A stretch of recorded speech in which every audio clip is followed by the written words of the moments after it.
Welcome, one and all, to the K.O.E. Nation for a very special Spirits review of Buffalo Trace. Here at the K.O.E. Nation, I am your King of Extreme, Phil K.O.E., the Lord of the Scottish Highlands, the conqueror of the ethereal, the prince and potentate of the political parlance, the emperor of the big fucking empire, and I am joined by my indomitable broadcast partner, the one, the only, the more than honest, the excited, Tony G. Like, share, subscribe. So how has it taken us this long to get to Buffalo Trace? How have we had it, That's a fair question, but an honest one, and here we are. Well, nonetheless, it's time to get right to that. Yeah, there's time really no to rectify the situation. This has been a long time coming, and yeah, honestly, we're sorry it took this long.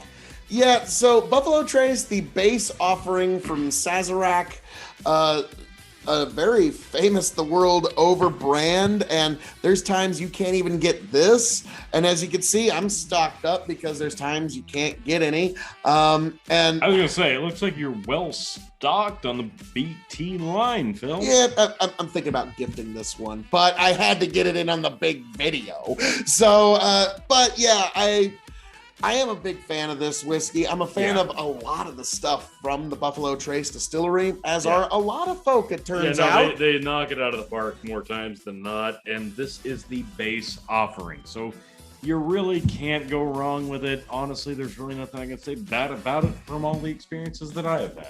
Yeah, it's just a good, approachable daily drinker, and if you can find it, it's not going to be all that expensive.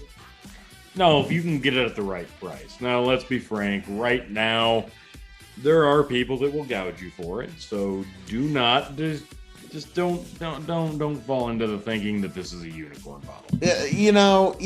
I'm gonna agree. If you find it for retail price, it's excellent and it's worth that amount exactly.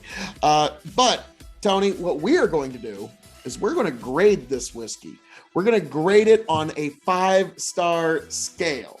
And we're going to grade it on 3 5-star scales. Okay. It's shelving, and then the secret fifth question. Okay. So, we're going to start off with the 3 scales, which are going to be bourbon, whiskey, cask-aged spirit. So, first, before we get there, folks, we got to give our nose very light caramel. It's delightful. Subtle. It's there, though, but this is a very floral pattern for me, and I can see what you mean. Like, there's no specific flower, but when you're walking through a florist shop, and you're just kind of getting this general floral pattern. Yeah, I can see what you mean there. Now, that's what I'm getting here, and there's really no other sweetness other than that faint caramel. Like, that's what I get. It's very inviting on the nose, don't get me wrong, but this is not one that's going to, just tractor beam you in terms of what this brings on a scent scale. It's very nice, though. It's very pleasant. There's nothing to... not a lot to write home about, but nothing bad. No, nothing bad at all. And this one is 45% ABV. Yeah, the famed the world over Buffalo Trace Distillery. So, T, I think without further ado, let's give this whiskey a bit of consideration.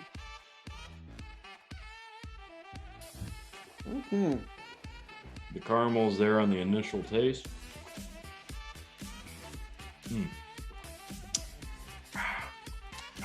Oh, yeah. Caramel's pretty well there. Slight bit of coffee on the back, but there not is. much. It's a mocha. There's a mocha Just feel. a little. The thing that... Let me go with. Almost like a chocolate powder in the middle. Goes from caramel to chocolate powder to coffee. Right there, 3/4 of the way through this drink, you think there's going to be a ton on the back end. That's where that mocha kicks in. You're like, oh, wow, the finish of this is going to be whiskey. And that's it. As soon as it starts to peak on the back end, it just finishes as whiskey. Well, for $25, I mean, it is whiskey. No, like there's nothing wrong here. But this specific liquid, take this one and got just a little bit extra, like right there on the finish. This one could be really, really, really special. Yes, yes, and I think that's what, because a lot of the stuff from Buffalo Trace shares very few mash bills. There's only like a handful of mash bills, and so a lot of what they do is casking, how they cask it, where they age it, what kind of woods and casking. So it really boils down to the coopers and the warehouse managers. But this stuff as a base offering, I've always enjoyed. It's a great mixer. Yes. It stacks up against any of the base offering whiskeys worldwide. Agreed. Like, and I'm even talking big time players like your Jack Daniel's No. 7, which is actually the highest selling whiskey in all the world. No, just whiskey. It beats everything. Scotch, whatever. Take your category. Jack Daniel's No. 7 as an individual, I believe. Now, check me if I'm wrong, because Johnny Walker also has some really good stuff, but we're getting off into the weeds here. But this stacks up against any entry-level whiskey that you could think of. Okay. So, is that the first level we're going to grade this on? Yes, is going to be bourbon. Now, what's actually funny, before we get into that, one last little thing that a lot of people don't know.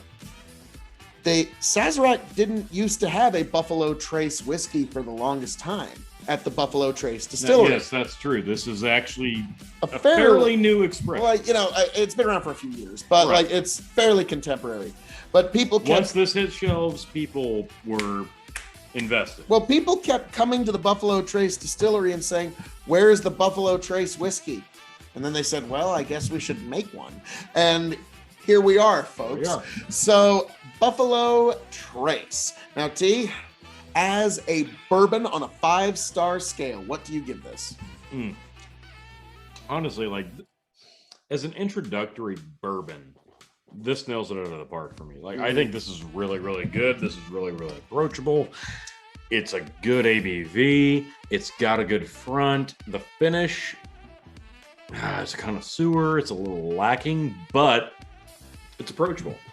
I really like this, and I'm going to give it 3.75. Get out of my head. I was just thinking, as a bourbon, 3.75. It's not perfect. Like, there's they could take this. They could take this, and they could just blow it out of the park.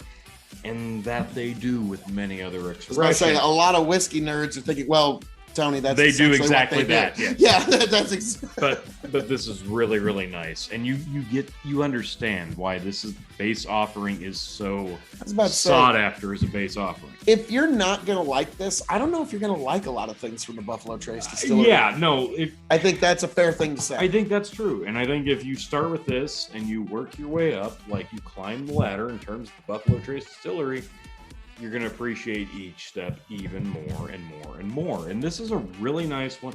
And again, if you can get this for retail price, do not hesitate to do so, because big bottle, little bottle, doesn't matter. This is a great bourbon all around. This is going to nail it out of the park. Yes. So I'm going to agree with you on that. Now we move on to whiskey. And I'm curious what you would put this as a whiskey.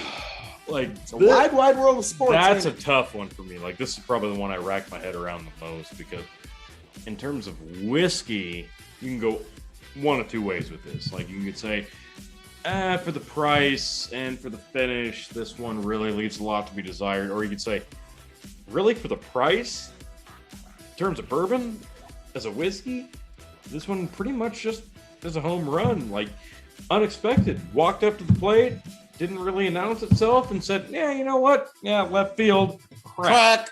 Yep. There it is. Yep. And so, yeah, this one is, if you were a very budget-minded consumer and you could only have one bourbon, this would be very, because this cost me under $50. That's the thing. Like, this, you've seen this go for $30. You've seen it go for 50 to 60. You see it go for 100. Yeah. It's all over the market. I'm just going to say, it's excellent stuff. Don't pay $100 for it. Take the price point out of it. Watch our bourbon tournament for great alternatives if you're going to seek that out. Take the price point out of it for a second, and we're grading this on a whiskey scale. Yep, putting it up against all the world's whiskeys. I'm gonna give it 3.5. Interesting. I think that this is one of the most versatile whiskeys, honest to goodness, that we have probably reviewed on this channel. It's up there, top as a 5. bourbon, as a mixer, as a whiskey. Like, this one pretty much does everything you could possibly hope for. It's just the right ABV that you can mix this, that you can cocktail it, that you can put it on ice, you can drop some water in it. It doesn't matter. This one pretty much does everything you would literally want. You know what? I'm wrong. As a whiskey, this is a 4.25. This is too versatile to grade that low. Okay, folks, you were here because Tony is really hard to please in this category. And but I talked myself wrong. out of it. Not a word he said was wrong. I was going to give it 3.75, and I thought I'm going to disagree with you, and I'm going to go 4 stars. There you go. As a whiskey, because this isn't a unicorn. On the rocks, leave it in the freezer, pull it out for a party at the campfire. It's going to be very popular. Honestly, there's not a bad occasion to have this. Like, you could have this in any instance. This is going to be great for a graduation party, a wedding, reception, whiskeys, literally any reception or celebration of any kind. This is just a good whiskey. Now, the reason they call it spirits is because when you're in good spirit tea, you're happy. So now we are going to review it as, and your dram was getting a little low there. You know. What's whiskey for but enjoying with good friends? So, as a brown spirit tea. Okay. This one, again, this could go either way. And if you're a fan of the K.O.E. Nation or the Revolutionary Wrestling Podcast, and you know my history with this specific category. He's tough to please. I'm very tough to please. And again, on the very back end of this does leave a bit to be desired in terms of a finish, because again, with the mocha, the coffee, like, you're right there, you think it's going to be a climax, and then it just kind of dissipates and you're left with just a whiskey feeling. Yeah, but there's some people that do kind of like the fact that there's a start, middle, and end, and there's not this, like, there's some whiskeys that it's too complex for some people. But this isn't so spicy that the spiciness or the overproof completely overtakes. No one thing stands out so much that it would alienate people. Yeah. Very mainstream palate. A lot of people that aren't familiar with bourbon, that don't really understand exactly what bourbon is, might be off put by this. And I completely get that. And I've talked to people that have specifically tried Buffalo Trace and went, oh my God, bourbon's disgusting. No, that's not a good representation of bourbon, but actually it's a perfect representation of bourbon. So it's almost that limbo of bourbon. So for me, in terms of a brown spirit, I would cocktail this. I would cook with this. I would put this on ice. I would splash some water in this. And I would clearly enjoy this neat. As we are. So, T, what would you give this on a Cascade spirit scale?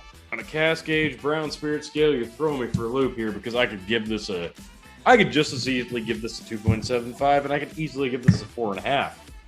Like, this one's all across the board for me. So I'm gonna give it. I'm gonna break the scale. 3.85. 3.85. Yes. Tony had to break the scale because it wasn't quite 4, and it was just a little better than 3.75. I understand that entirely. I've had to do it myself. And this is a scale that would call for that. And so you called it 3.85? You know what?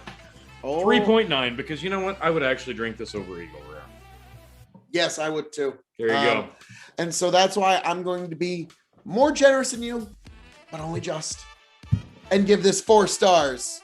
Okay, 3.95, and I'm not going another half star. Okay, you convinced me. I'm not going 0.5 higher. Sold to the man in the Punisher shirt and the sunglasses. Thank you. Yes, congratulations. 3.95. Yes. So, yeah. So, folks, that is our particulars on the scales. Now, shelving. This is another tricky one. Oh, this really is. Because you could make an argument for all 3. It's a bottom shelf because it's so budget and it's the base offering. It's middle shelf because it's interesting. It's top shelf because it's some people's unicorn bottle. Yeah. So I look at this the same way I look at any of those three answers, folks, would be absolutely valid, and I would understand them. I'm finding myself putting this in the same weight class as a Weller's or a Booker's or a Blanton's, which is ludicrous because this is a $25 bottle. This is a $25 bottle. But then again, you shouldn't pay more than $60, $70 for Blanton's. You shouldn't pay more than $70, $80 for Booker's. And a bottle of Weller's Special Reserve is about a $50, $60 bottle. In theory, Elmer T. Lee should be $70. Correct. But theory and reality in can converge once in a while. 2021, this year of our Lord, this is one of the stranger acquired bottles. So it's the base offering. I'm sorry, no matter how much I'm raving over this and enjoying it and telling you that this is so spectacular that you can drink it neat, it is actually still a bottom shelf bourbon. And that's where it sits on my... But don't take that the wrong way, because Wild Turkey 101, one of my favorite whiskeys, one of my favorite bourbons, is a bottom shelf Yeah, it's bourbon. sitting on your bottom shelf as And we speak. This is right there. Well, yeah, I pulled this off my bottom shelf because also for easy reaching. But, you know... And you got 3 bottles of it.